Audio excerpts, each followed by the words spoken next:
Doktor, sebentar tadi ada kenyataan-kenyataan yang boleh dianggap sebagai suatu radikal dalam konteks ekonomi semasa. Antara lain, berkenaan dengan elasticity. Kerajaan sudah mengambil tindakan untuk mengawal harga di sudut perbekalan, tapi kali ini juga permintaan. Yang mana tindakan yang dicadangkan adalah membentuk ekosistem yang jauh daripada kawalan kerajaan. Komentar, Doktor. Ya, memang ini yang kita boleh harapkan daripada Menteri Ekonomi baru Rafizi, kerana latar belakang beliau bukan sahaja di bidang korporat tetapi beliau juga pernah menjadi seorang kata penganalisis data mempunyai syarikat sendiri yang melihat bagaimana data boleh membantu dalam membuat keputusan.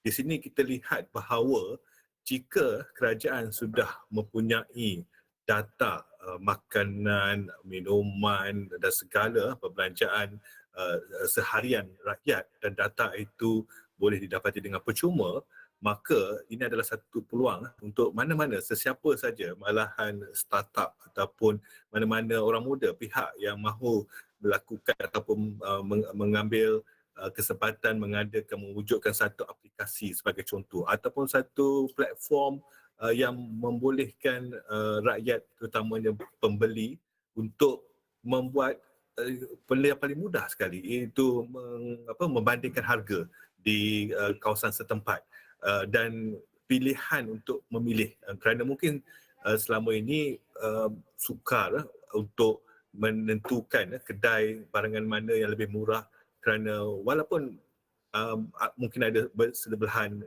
ataupun di dalam satu kawasan sama, tapi takkan nak pergi cek satu persatu. Jadi dengan capaian data yang membolehkan perbandingan dia buat, pilihan itu boleh memaksa peniaga lebih berhati-hati untuk tidak meletakkan harga tinggi, dan pelanggan juga akan mendapati bahawa saya dapat kata menjimatkan juga perbelanjaan harian saya kerana saya sudah tahu di mana kedai yang menawarkan harga berpatutan. Dan bagaimana pula pemerhatian doktor berkenaan dengan tiga perkara yang dinyatakan tadi? Yang pertama ialah berkenaan dengan kesediaan kerajaan untuk menanggung lebihan 3 bilion ringgit untuk subsidi. Kemudian angka inflasi untuk pertama kalinya masih kekal berbanding bulan sebelumnya sejak daripada Jun, dan juga prospek ekonomi yang dinyatakan oleh Perdana Menteri bahawa lebih daripada jangkaan sehingga boleh mencecah 7%. Ya, kalau kita lihat memang subsidi yang ditanggung oleh kerajaan dalam sektor tarif elektrik ini memang meningkat dengan lebih tinggi dan dijangka akan meningkat lagi tinggi tahun depan kerana kos fuel ataupun kos bahan api barang batu dan juga gas dijangka meningkat lebih daripada 2 kali ganda. Maka saya melihat komitmen kerajaan ini amat besar dan tidak akan berkurangan. Oleh itu kita lihatlah bahawa komitmen kerajaan itu kita patut kata ambil dengan rasa bersyukur jugalah, kerana memang ini adalah satu isu yang amat penting. Kalau tarif elektrik tidak dikawal, semua kos operasi barang akan semua meningkat. Dan kalau kita lihat pula pada kadar inflasi kekal, dan juga kalau kita bandingkan dengan negara ASEAN yang lain, kita adalah kadar inflasi yang paling rendah lah berbanding dengan Indonesia, Singapura, Thailand, Filipina dan sebagainya. Dan tetapi kena faham bahawa kadar inflasi kita ini rendah kerana disebabkan inilah subsidi yang diberikan oleh kerajaan yang sabar meningkat. Oleh itu saya melihat apabila Perdana Menteri Datuk Seri Anwar Ibrahim pun sudah membayangkan subsidi bersasar, mungkin itu strateginya, bahawa mungkin barang-barang tertentu diteruskan subsidi secara pukal, tetapi mungkin ada yang akan disasarkan supaya kita memfokuskan kepada barangan asas tertentu. Yang ketiga Berkenaan buat lupa dengan dah. subsidi juga dan juga harga barang untuk pengguna, adakah kita akan menyaksikan berita baik untuk pengguna, akhirnya barangan keperluan asas akan menurun, mandangkan Menteri Ekonomi memberikan jangka masa sebulan untuk mewujudkan ekosistem data pricing, fair pricing competition seperti mana yang nyatakan tadi?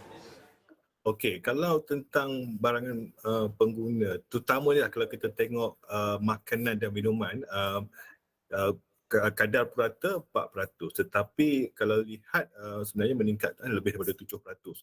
Kalau kita nak bandingkan dengan harga tahun asas untuk indeks harga pengguna ini adalah tahun 2010.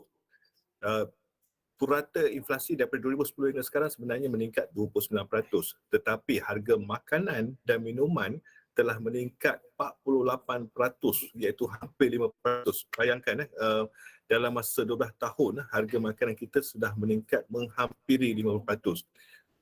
12 tahun. Kalau kita cuba nak tangani dalam masa 1 bulan, mungkinlah cabarannya amat tinggi, tetapi satu yang kita harus orang kata terima hakikatnya, apakah cara lain yang kita boleh lakukan.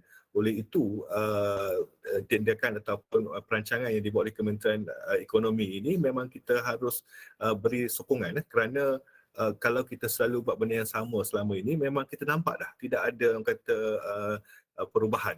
Oleh itu, mungkin dalam masa 1 bulan ini, kalau ianya menjadi sesuatu yang positif, berjaya menurunkan harga makanan dan minuman terutamanya, kita harus beri sokongan sepenuhnya.